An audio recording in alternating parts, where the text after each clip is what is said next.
Hemelse Vader, ook dankie dat ons die voorreg het om die lof te besing en die heerlikheid te verklaar. Here, soos daar die woord na ons toe gekom het, ons verklaar dat dis ons verklaring dat ons nie ons skaam vir die evangelie van Jesus Christus nie. Dit is waarvoor ons hier is, en dis wat ons doen en dis wat ons sal doen. My gebed is dat hierdie hele omgewing absoluut net sal vervul en vol raak van u heerlikheid en van die realiteit van u naam, Here Jesus. Dankie dat ons kan deel wees van dit wat ek glo wat u besig is om in hierdie dae te doen. My gebed is, Vader, deur die Heilige Gees. Dankie dat u ons help en bekragtig om effektief te wees in dit waarvoor u ons geroep het. Ons loof en prys u, en ek dank u, Here, dat u vir my help vanoggend om u woord te bedien op 'n manier wat almal dit kan verstaan. Dankie, Heilige Gees, dat u my help vandag. Ek loof en prys u daarvoor in Jesus naam. Amen.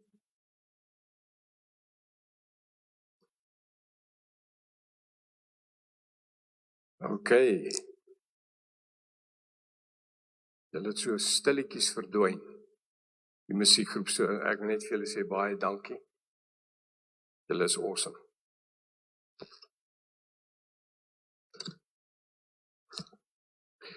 Net al my tools gereed kry.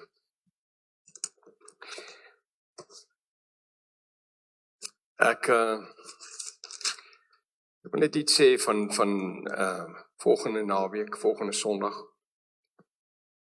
Ek glo daar is 'n woord wat die Here vir my gegee het, en ek gaan dit volgende Sondag met julle deel. Ek wil vandag klaarmaak met die gelykenis van die saaier. So ek wil vir julle vra, wat ek gaan doen is, ek gaan poog om op die kommunikasiegroep van die gemeente, so as jy nie deel is van die kommunikasiegroep in die gemeente nie, dan wil ek jou uitnooi om net die kantoordame te bel, en sy sal jou sê wat jy moet doen.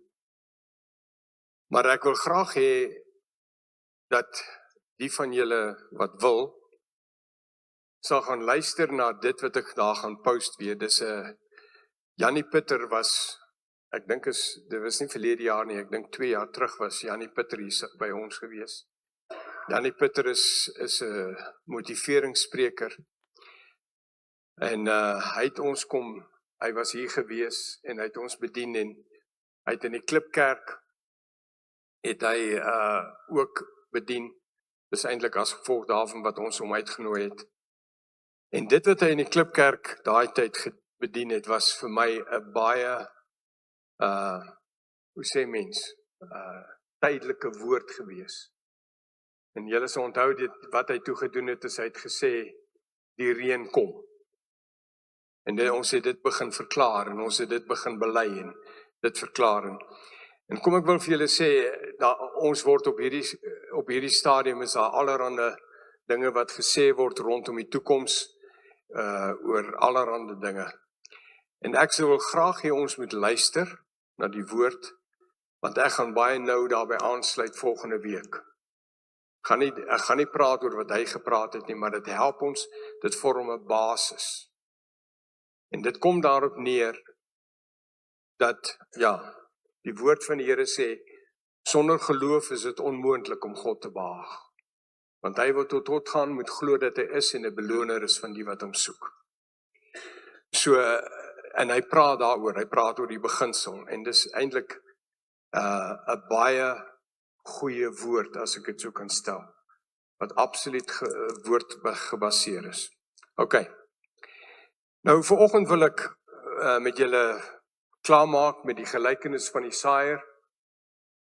Julle sien die prentjie daar, en ek het die afgelope tyd by 2 vorige geleenthede het ek gepraat hieroor, en ek wil net saamvat, ongelukkig kan ek nou nie vir teruggaan en alles verduidelik en oor alles praat nie, maar ek het verlede week vir julle gesê, dit gaan op grond van, ek het gaan kyk en ek sê, wat is dit wat die Here vir ons wil sê, deur die gelykenis van die saaiër? En dit gaan oor die saaiër wat die woord, dit gaan oor die woord, wat gesaai word, en dan gaan dit oor die harte wat, die manier waarop die woord ontvang word. Die manier waarop daar geluister word en ag gegee word op die woord. En al wat ek vir julle kan sê, soos wat ek dit die afgelope tyd doen, bewus word daarvan, is dit, die groot saak is, hoe hoor ek? Hoe hoor ek? Selfs as ons vandag hier sit en ons luister na die woord, is daar dit belangrik, hoe hoor ek? En die woord sê ook spesifiek in hierdie selfde gelykenis en op ander plekke sê hy, gee ag en wees versigtig wat jy hoor. En dan sê hy ook, wees versigtig oor hoe jy hoor. So dis interessant, hoe hoor ek? En wat ek tot die gevolgtrekking wat ek die vorige 2 weke terug met julle gesels het, is die gelykenis van die saaiër gaan ekskuus tog, oor die beeld van my volle verlossing in Christus. Jesus het gekom en hy het aan die kruis gesterwe. En daar is dinge wat hy tot stand gebring het, en ek, soos ek sê, ek wil nie weer terug gaan na die hele een, na die hele al die dinge nie. Maar dit gaan onder andere oor identiteit, dit gaan oor my stand in geregtigheid, en so kan ek aangaan. Dit gaan ook oor genesing en alles wat daarmee gepaard gaan. So met ander woorde, die volle prentjie van wat Jesus vir ons teweeggebring het aan die kruis. En wat ons nodig het om te verstaan is, dis die beeld wat die woord van die Here, jy sien daar het iets tot stand gekom, as jy weergebore is, het daar iets in jou tot stand gekom. Jou gees is vernuwe, jy's 'n nuwe skepsel in Christus Jesus. Die ou dinge het verbygegaan. So met ander woorde, jou gees, as jy weergebore is jou gees volmaak. Maar jou siel en jou liggaam is nie. En dit moet nou deurwerk na die res van ons lewens toe. Maar die belangrike ding is daai beeld. En vir my is daar een skrif wat ek vir julle wil lees, wat ek al oor gepraat het in die verlede. In 2 Korintiërs hoofstuk 3 vers 18.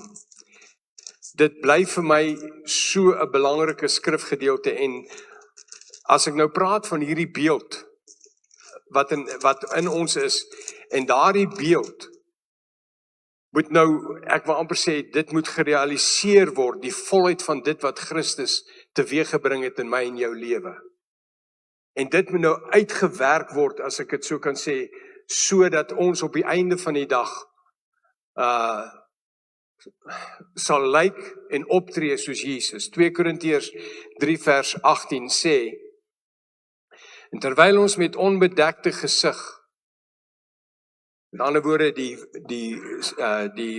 wat die Engels van praat van the veil, met ander woorde, probeer nou net, die bedekking wat op ons oë was, as gevolg van die lees van die wet, die bedekking van, daai bedekking, hy sê nou, terwyl ons almal met onbedekte gesig, soos in 'n spieël, die heerlikheid van die Here aanskou. Die spieël is die woord. En dan spesifiek die Nuwe Testament. En dan spesifiek die geskrifte van onder andere Paulus. Want Paulus gee vir ons 'n beeld van wie ek nou is. My nuwe identiteit. En die woord van die Here, luister wat sê hy. Hy sê, soos in 'n spieël die heerlikheid van die Here aanskou. Wanneer ons na die woord toe gaan, is die woord soos 'n spieël. Die Ou Testament wys vir jou, as jy in die spieël gaan kyk, vanuit 'n Ou Testament perspektief, wys die spieël vir jou hoe sleg jy is. En hoeveel swakheid en hoe ver skiet jy tekort. Dis wat die Ou Testament vir my en vir jou sê, maar toe kom Christus en hy het iets tot stand gebring. En nou is daar 'n nuwe beeld, so as ek in die spieël kyk en ek sien die heerlikheid van die Here en ek sien in ek begin te sien, wie is ek nou? Wat tot stand gekom het? En vir my is dit 'n sleutelversie vir my persoonlik, is Galasiërs 2 vers 20 wat sê, ek is met Christus gekruisig en ek leef nie meer nie, maar Christus leef in my. En die lewe wat ek nou lewe, leef ek deur geloof in die Seun van God wat my lief gehad het en homself vir my oorgegee het. So dis die spieëlbeeld wat ek sien. Ek kyk na Christus, want daardie beeld is nou in my gevestig, deur weergeboorte. Ek is sy maaksel, geskape in Christus Jesus tot goeie werke. So ek gaan kyk en dis wie ek is. Dis my nuwe identiteit. En dis daardie beeld wat die Here wil, ek wil amper sê, in ons lewens tot stand bring. En daarom met die hulp van die Heilige Gees, wanneer ons na die woord toe gaan, en ons begin dit te bestudeer, en soos ek sê, veral na die geskrifte van Paulus, en ons begin te sien wie ons is. Luister wat sê die res van hierdie skrif. Hy sê, word ons van gedaante verander. My verantwoordelikheid is om na die spieël toe te gaan van die woord en te kyk. Dis wat ek gaan sien. Julle sien wat gebeur het toe Moses van die berg af kom, het sy gesig geblink van die heerlikheid van die Here, want hy was in die teenwoordigheid van die Here. En toe hy by die mense kom, toe wou die mense nie na hom kyk nie. Want jy sien, dit wat hulle gesien het veroordeling gebring. Die spieël, hulle het gesien, dis wat God verwag van jou, en ons skiet tekort. So in plaas daarvan dat daai beeld 'n positiewe effek op hulle gehad het, wat daai heerlikheid wat op Moses se gesig was, het dit hulle aangekla.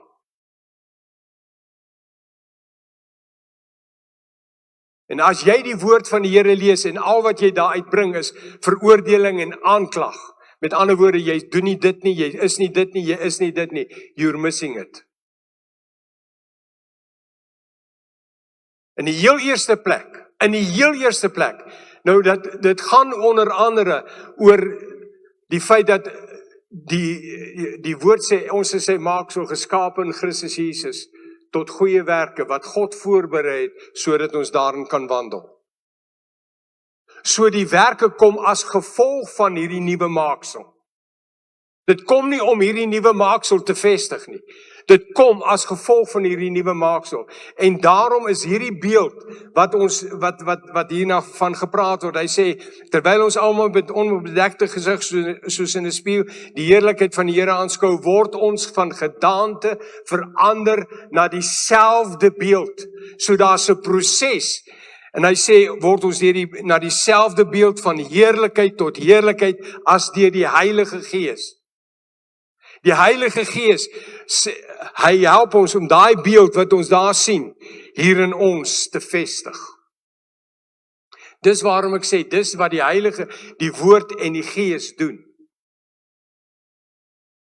Het is interessant dat die woord sê in hierdie vorentoe sê in vers 6, hy sê die letter maak dood, maar die Gees maak lewend.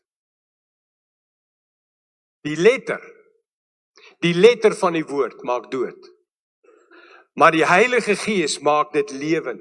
Daarom, broers en susters, wil ek vandag vir julle sê, eintlik as ek die gelykenis van die saaiër met julle deel, dan word ons bewus van die belangrikheid van hierdie woord in ons lewens. Ek lees nie net hierdie woord om my gewete stil te kry nie. Ek lees hierdie woord, want hierdie woord is Jesus in die vlees. Dis wat Jesus geword het. So hy sê vir my, dis hoe Jesus lyk. En soos wat ek daarna kyk, word ek verander. Dis wat die woord sê. Hoor mooi, word ek verander. Die gelykenis van die saaier is om ons te help om iets te verstaan. Die bangste wat die duiwel is dat jy en ek sal besef wie ons is. Want wie wat as jy besef wie jy is, gaan jy soos Jesus optree. Jy gaan die dinge doen wat Jesus gedoen het. Hy is bang daarvoor. So wat is hy besig om te doen? Daar's die verskillende soorte grond, is eintlik wat hy besig is om, wat Jesus vir ons verduidelik, is wat die bose doen, om daai beeld net nie toe te laat dat daai beeld na vore kom, en dat jy in daai beeld begin opereer nie, in jou nuwe identiteit nie. Want as jy in jou nuwe identiteit opereer, dan word jou lewe een van waar niks onmoontlik is vir God nie. En waar die onmoontlike, dit wat Jesus gedoen het, dit wat hy gelewe het, sal in jou na vore kom. As jy verstaan wie jy is, as elkeen van ons vandag hier uitstap, en ons het 'n werklike verstaan van wie ek en jy is, in Christus Jesus, this world in this area will change totally. Hierdie wêreld sal verander. Alles sal verander. Want Jesus, toe hy gekom het die mense na hom gekyk, en hulle het hulle het, ek wil vir julle sê, ons het wonderlike predikers wat jy van hoor. Maar ek wonder hoeveel van ons is bereid om vir 'n dag lank, soos in die bergpredikasie, vir meer as 'n dag lank, te gaan sit en te luister na Jesus. Dink 'n bietjie daaraan. Dit is wat gebeur het. Dis waar die vermeerdering van die visse en die brode gekom het. Want mense het daar gesit. Hulle was so vasgevang in dit wat hulle sien en beleef, want Jesus het almal wat na hom toe gekom het genees. Almal is genees. Nie een het oorgebly nie. Maar die woorde wat hy gespreek het, was lewe, en dit was gees. Hulle het so gesit, dat toe hulle besef, maar ons het nog nie geëet vandag nie. Toe sê Jesus, hierdie mense is honger, kom ons gee vir hulle iets om te eet. Wat het julle? Ek wil vir julle vandag vir u sê, this something else. Om so te sit, dat jy so vasgevang is in dit wat jy sien. Ons kan, mense sit vandag deesdae, dan sê hulle, 'n uur is baie, 'n uur is te veel om kerk te hou. En dis 'n aanklag teen my, teen dit wat hier aangaan. Want ek wil vandag vir u sê, daar's tye wanneer die gees van die Here werk, en die gees van die Here besig om te praat, dat jy vergeet van tyd. Tyd is nie 'n faktor nie. As jy in Afrika ingaan, dan hulle gooi die horlosies weg, hulle het nie tyd in Afrika nie. Hulle hou 3-4 ure kerk. En dis nie dood nie. Maar dis die realiteit daarvan. Nou, so die bose wil daardie beeld stop in my en jou lewe. Hy wil dit stop. So wat doen hy? Eerste plek, ek het verlede week daaroor gepraat. Die pad, soos in ons taal, die boere weet waarvan ek praat. Dis die wenakker. Dis nie, jy plant nie op die wenakker nie. Die saad wat daar val, lewer niks op nie. Die voëls kom en pik dit op. Die probleem is deesdae as hulle dit oppik, vrek die voëls. Want hulle is klaar, hulle klap gif rondom die saad. Nie altyd nie, maar so daai saad, en ek het verlede week daaroor gepraat. Nou, die tweede grond wat ek vandag wil praat, is die klipperige grond. Met ander woorde, daar waar die saad gesaai word, dis grys grond. Die Engels praat van, ek dink is gravel. Met ander woorde, en dan wat hy daar nou sê, nou gaan ek dit vir julle lees. In Markus 4.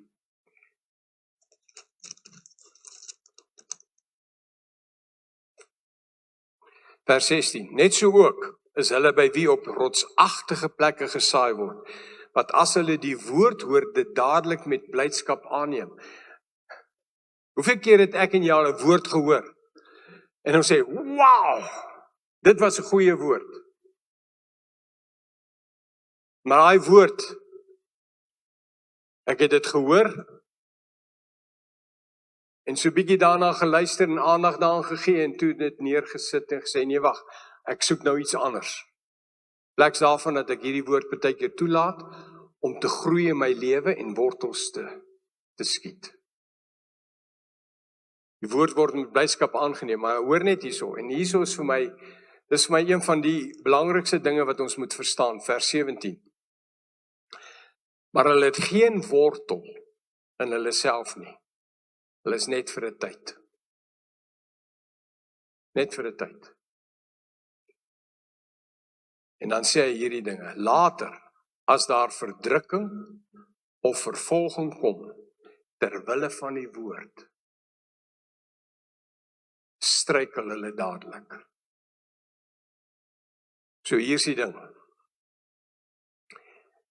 Verdrukking, wat beteken verdrukking? Die Engels praat van tribulation.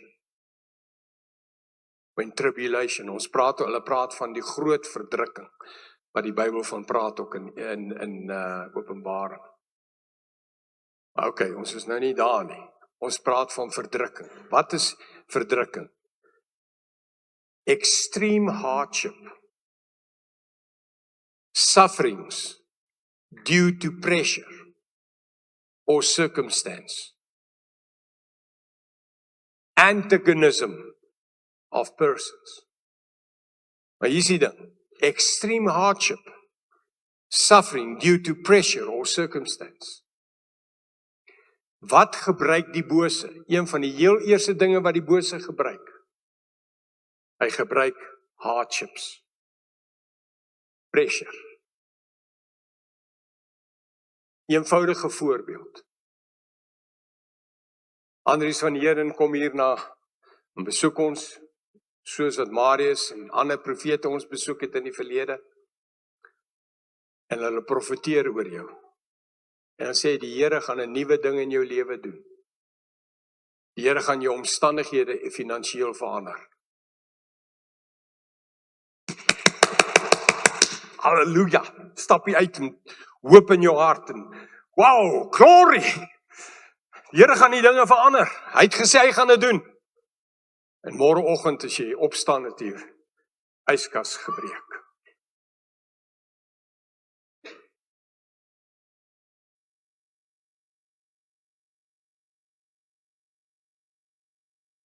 Wat is my vrou? My vrou is bang geval van die verhoog af. Nee, ek is bewus van my grense. So met ander woorde, die volgende oomblik, soos hulle in plain Afrikaans sê, alle hel breek los.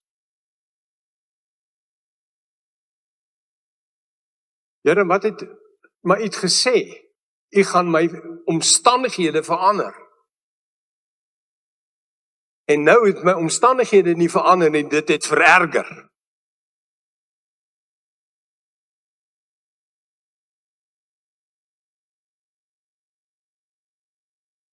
Dis hoe dit werk. Waaroor gaan hierdie hardships? Om daai saad uit jou hart uit te steel. Want jy vat die saad en sê, daardie profeet het nie geweet waarvan hy praat nie. Toe hy dit oor my geprofeteer het. Daai belofte wat die Here vir my gegee het. Ek het gedink, dis wat die Here vir my sê, maar die teenoorgestelde het gebeur. Hy's agter die Satan, broers en susters, hy's agter daai Satan.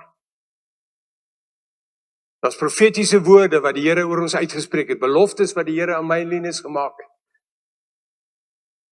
wat al baie jare daar lê. En dit is maklik om op hierdie stadium te sê, ek weet nie, die oomblik as jy dit begin doen, is jy in die moeilikheid. Want nou die bose presies dit reg gekry. Hy het net omstandighede gebring, en hy steel die woord uit jou hart uit, en dit wat die Vader beplan het om vir jou te doen, dit verander. Die Here kan dit nie meer doen nie, want jy het ophou glo. Die ander wat hy van praat is vervolging, verdrukking of vervolging, persecution, hostility. You are targeted for your faith. 'n Jong man, jong vrou, dame, kom hier so in die kerk, nog nooit kerk toe gegaan eintlik nie, hulle het nie groot geword in kerk toe gegaan nie, en dan kom hier in 'n woord, reageer daarop, neem Jesus aan, en daar's blydskap in hulle harte, en hulle sê, wow, wat? En hulle kom by die deur en sê vir die familie, weet julle wat het met my gebeur vandag? Ek het vandag Jesus aangeneem. En alle hel breek los. Ja, jy was weer by daai klomp happy clappies, en jy was daar tussen die sektes, en dis nie wat ons glo nie, en dis nie wat, en onmiddellik kry jy teestand, want die bose is agter die Satan. Want hy sê, daai saad in die hande kry, en hy steel dit uit jou hart uit, dan is dit soos die klipprige grond, dit groei nie en dit ontwikkel nie. En jy sê, nee wat, hierdie ding, sorry. Broers en susters, dis die realiteit. Die woord sê verder ook, in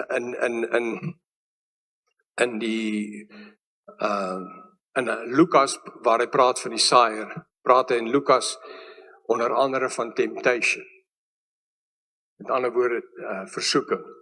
As jy die woord na temptation, die woord gaan ondersoek, dan beteken dit onder andere 'n test en 'n trial. So ewe skielik kom daar toetse oor jou pad en toetse in jou lewe, en as gevolg daarvan gee jy op. Nou broers en susters, dit is 'n realiteit. Dit is so. En die bose probeer daai woord steel, en daai woord doodmaak. Want jy sien, veral as dit nog jonk is, as daai saadjie begin groei, julle wat al 'n boompie geplant het, jy gaan na die kwekery toe en jy koop 'n boompie, en hy is so mooi, en hy is so groot, en jy plant hom, oor 'n week kom jy by hom,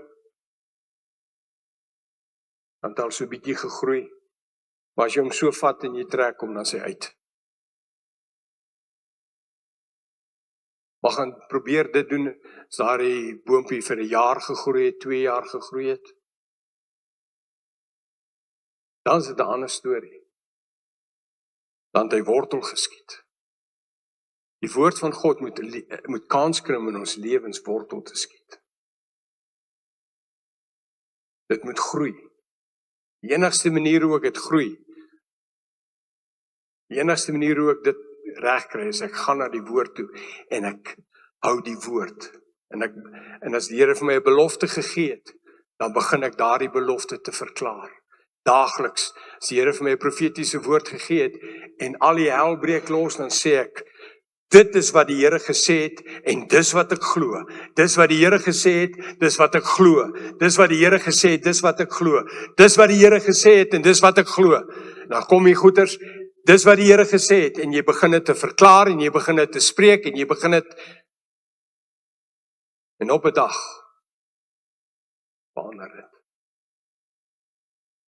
En dit wat die Here gesê het, begin te realiseer. Want dit het gegroei, en nou begin die vrugte te kom. Die derde soort grond wat ons hierso van kry is, die dorings, die onkruid. Nou luister, ek wil die woord vir julle lees. Hy sê in vers 19, en hulle by wie in die dorings gesaai word, dit is hulle wat die woord hoor. En die sorge van hierdie wêreld, en die verleiding van die rykdom, en die begeerlikheid of begeerlikhede in verband met die ander dinge, kom in en verstik die woord. So hierdie saad het begin groei in jou lewe.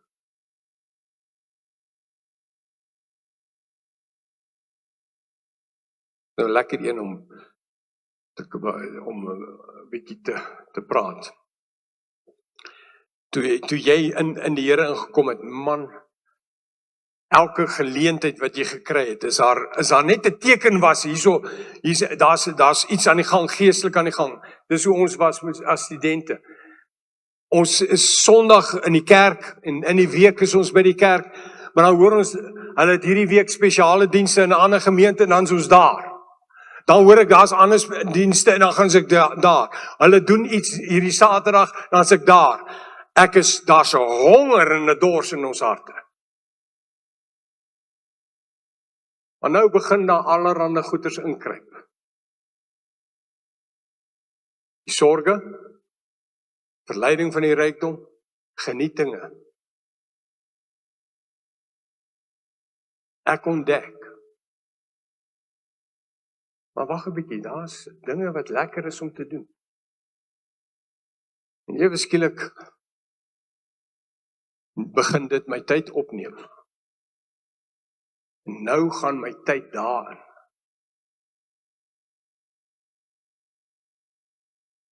En die genietinge van die wêreld begin die woord te verstik.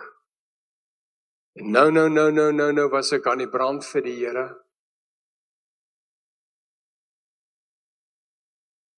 En nou begin die vlammetjie al kleiner te brand.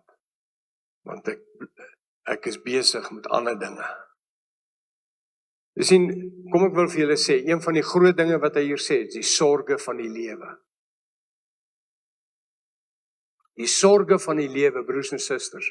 Hoor net wat sê, wat beteken sorge? Sorge, the cares of this world. Care is mental suffering.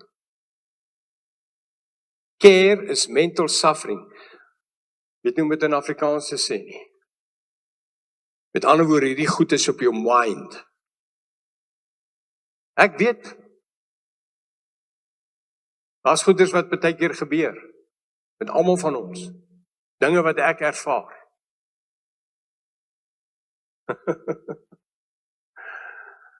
Daai wat gebeur as jy wil slaap.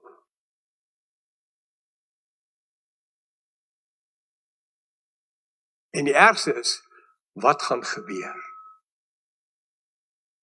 Wat gaan gebeur? As hierdie ding nou realiseer. Hierdie ding nou. En bekommernis begin oor te neem. Mental suffering, grief. Jy kan teleurgestel word. Jy kan 'n geliefde verloor. Dit veroorsaak grief. Dis waarom ons 'n ding het in ons gemeente, 'n bediening, grief share, om mense te help om verby die dood van 'n geliefde te kom. Want daai grief kan jou intrek en eintlik die woord van God verstik in jou lewe. Ek weet nie of ek dit hier genoem het nie, ek gesels nou die dag met 'n vriend van my, wat in Zeeriste bediening het. Hulle was op 'n stadium deel van hierdie gemeente, Johan Smit. My vrou is oorlede. Paar weke terug. Praat met hom eendag. Sê vir hom, Johan, hoe gaan dit met jou? Hy sê vir my,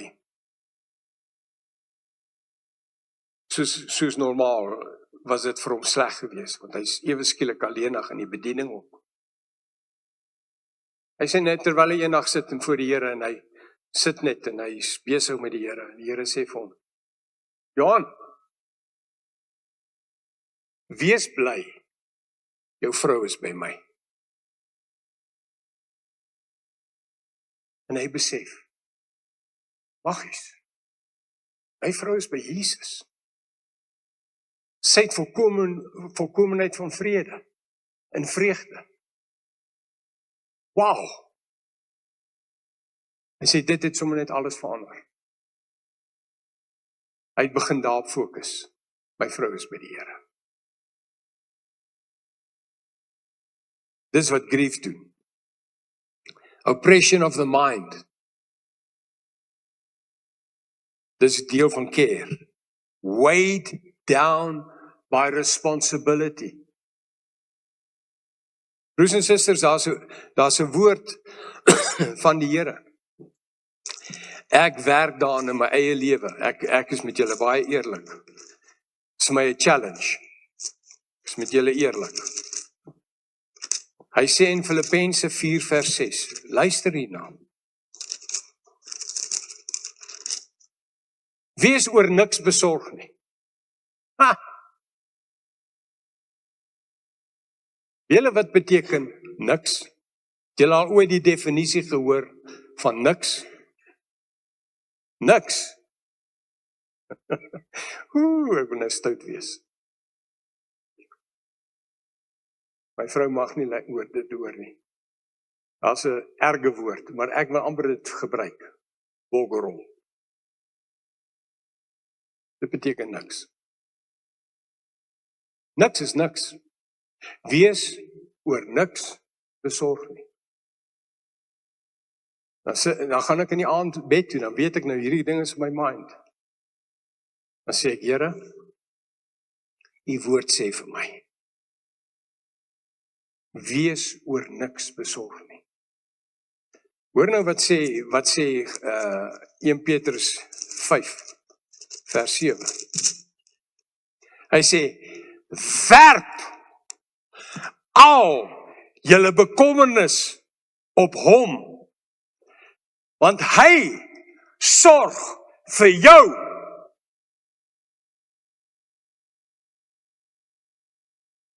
Ek wil vandag vir u sê, die woord van die Here sê, hy sorg vir my. He cares for me.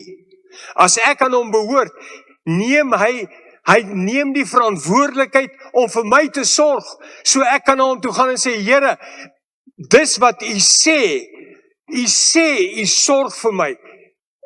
Nou Vader, hier's ek het sorg nodig.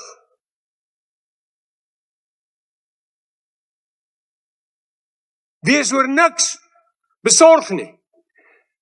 Werp jou bekommernisse op my, sê die Here. Julle wat beteken werp? Is nie iets wat ek kan gooi nie, is 'n doppie.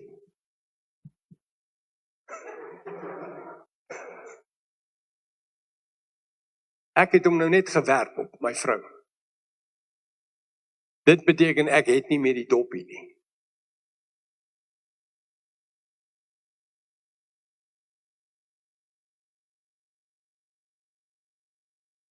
Ek hoor wat jy sê, pastoor, maar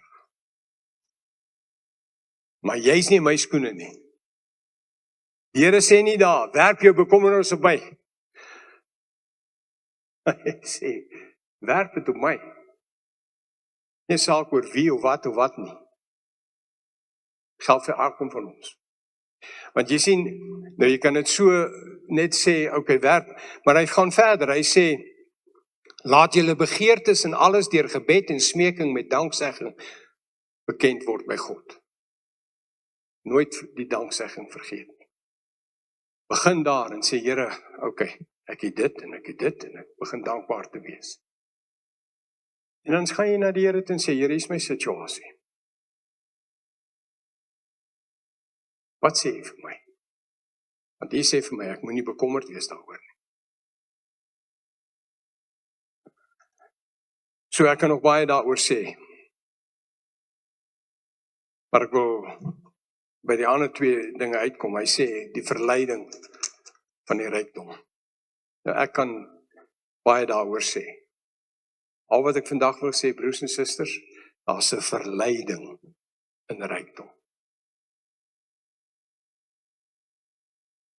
Ons het 'n finansiële kursus gehad 'n paar weke terug. Uitstekende kursus. As hy weer aangebied word, gaan ek almal aanbeveel om dit te doen. En dis van die goeders wat uitkom.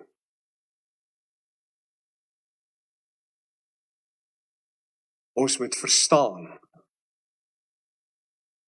Julle sien daai gelykenis wat hy sê, waar Jesus, is nie 'n gelykenis, hy het vertel, hy het gesê,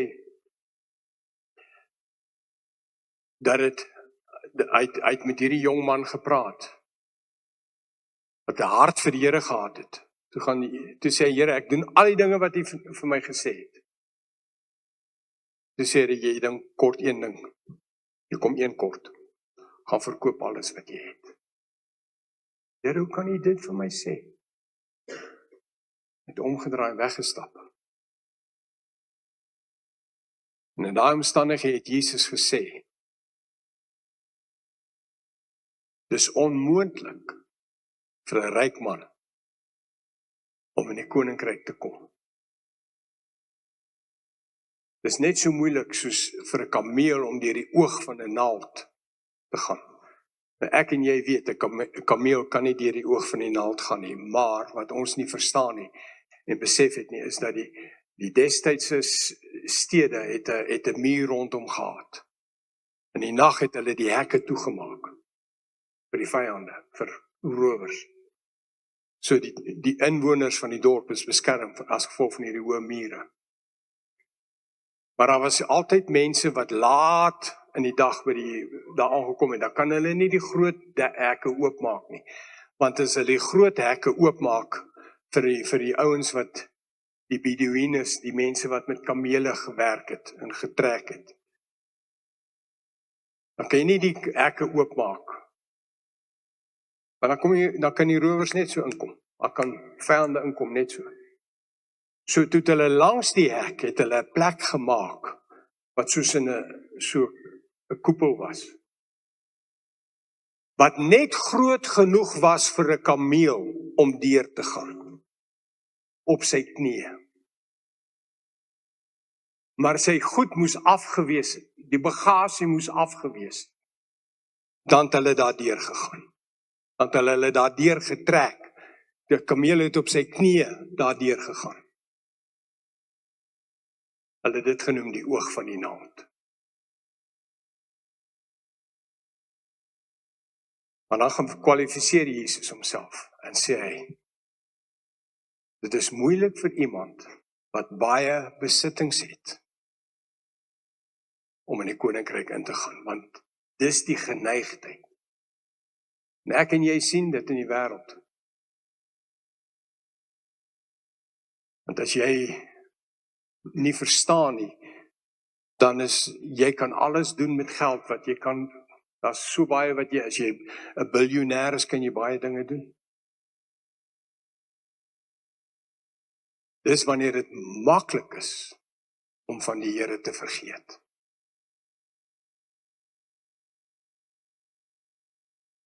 Dis vir 'n ryk man net so belangrik om in geloof te wandel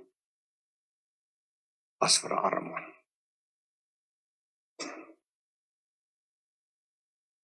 Die laaste een is die genietinge van die lewe.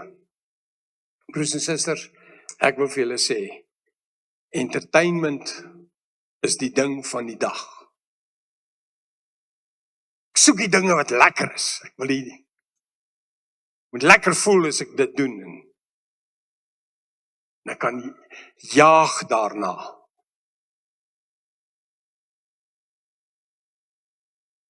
Daar is so 'n wye area. Here sê dit is moontlik. As jy daai goeters najag, kan dit die woord in jou lewe verstik. Ek wil afeindig en ek wil sê die laaste versie wat ek wil lees vandag. En ek wil eintlik net een versie lees wat die goeie grond aanbetref. As jy na Lukas hoofstuk 8 toe gaan,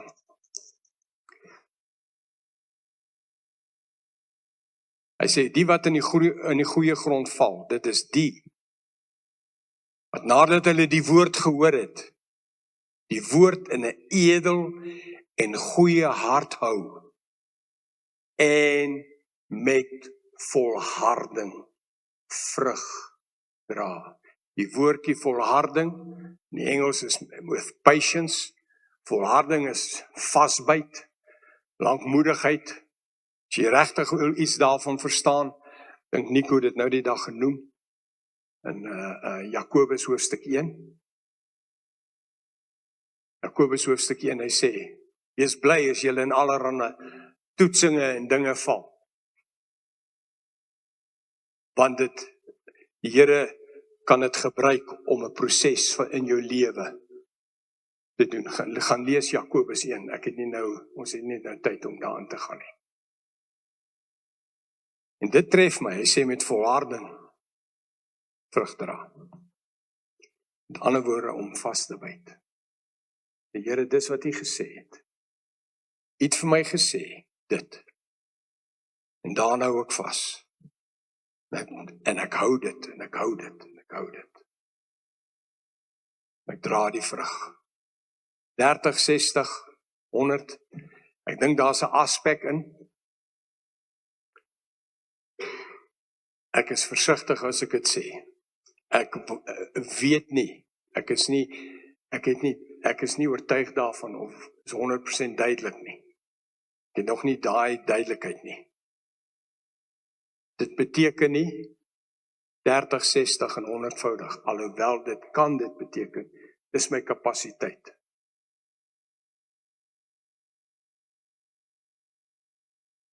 Hoekom dra party 30, hoekom dra party 60, hoekom dra ander 100voudig. Op die einde van die dag, ek glo dit het te doen met my keuse. Ek kan besluit. Ek weet nie of dit is nie, maar is moontlik.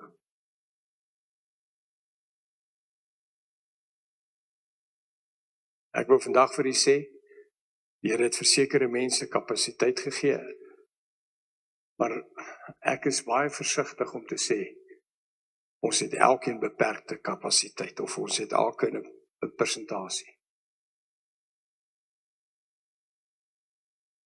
Nou die woord van die Here sê, het vir elkeen 'n maat van geloof gegee.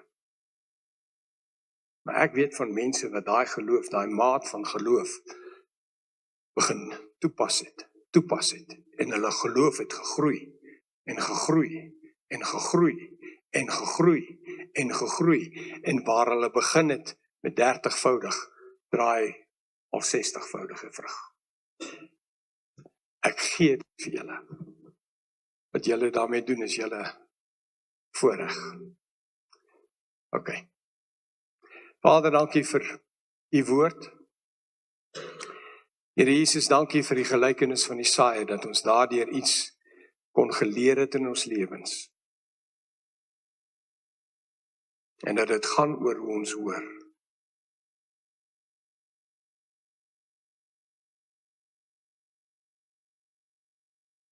Kyk vir 'n oomblik na my. En ek voel dis die Heilige Gees wys my daarop.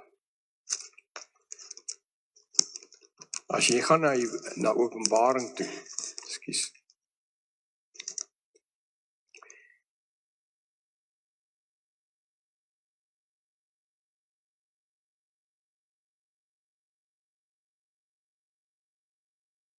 En ek voel spesifiek om dit vanoggend te sê. Wie oor het, laat hom hoor wat die Gees aan die gemeente sê.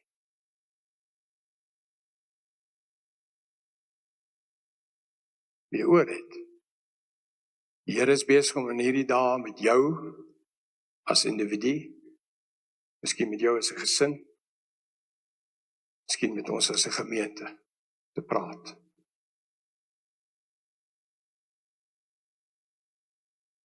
Laat hom wat oor het, hoor wat die Gees aan die gemeente sê. As jy wonder oor wat die Here aan die gemeente sê, gaan vra vir die Here. Sê, Here, wat sê jy vir die gemeente? Ek is deel van die gemeente, wat sê jy vir my? Praat met my, Here. Praat met ons. So een ding is wat ek besef het in my lewe, wat ek nou strewe en ek dink nie noodwendig, ek het altyd reg nie. Maar die woord van die Here sê in Matteus 4 vers 4 sê hy, Jesus het dit gesê, hy sê die mens sal nie van brood alleen lewe nie. Die mens sal nie van brood alleen lewe nie, maar van elke woord wat uit die mond van God uitgaan. Ek wil daai woord hoor.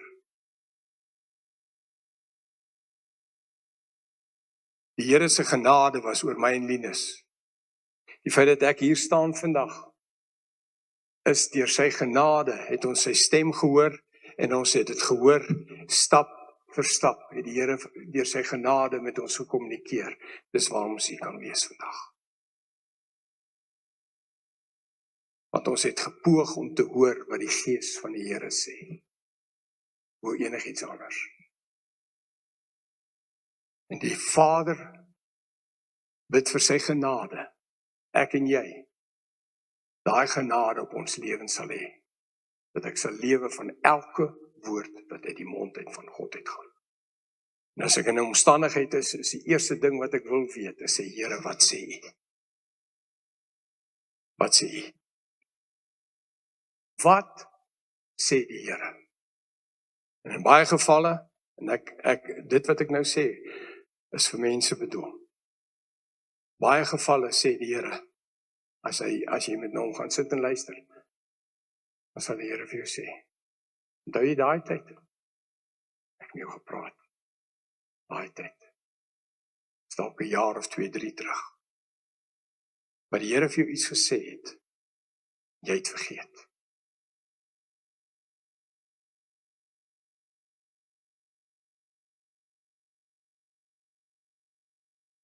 Here, al wat ek kan sê is ons bid vir genade vir ons lewens.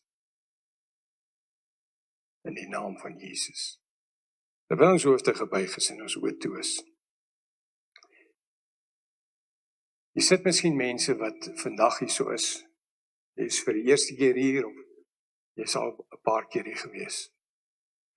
Maar jy sit hier vandag en jy het nie die sekerheid in jou hart dat jy 'n kind van God is nie. Ek het gepraat van weergeboorte, maar jy weet nie of jy weergebore is nie. Jy weet nie of jy 'n kind van God is nie. As dit die geval is, jy het nie die sekerheid dat as jy te sterwe kom, jy hemel toe sal gaan nie. Dan wil ek vanoggend 'n gebed saam met jou bid. Hierdie gebed is gebaseer op Romeine 10 vers 9 en 10. Dit is 'n gebed om Jesus aan te neem, om 'n kind van God te word.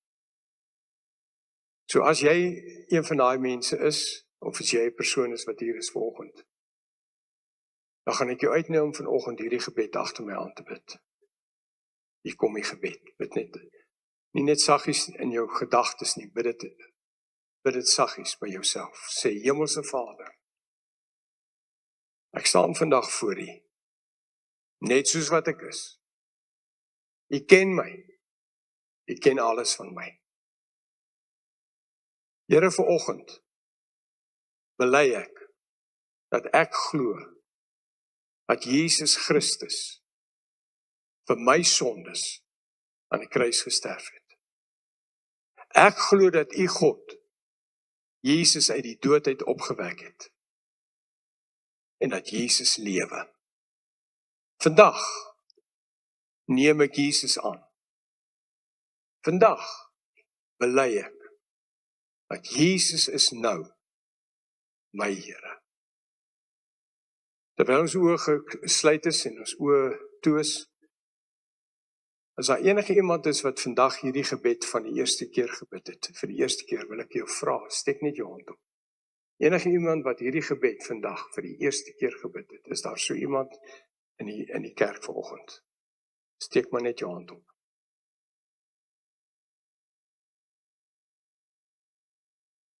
OK.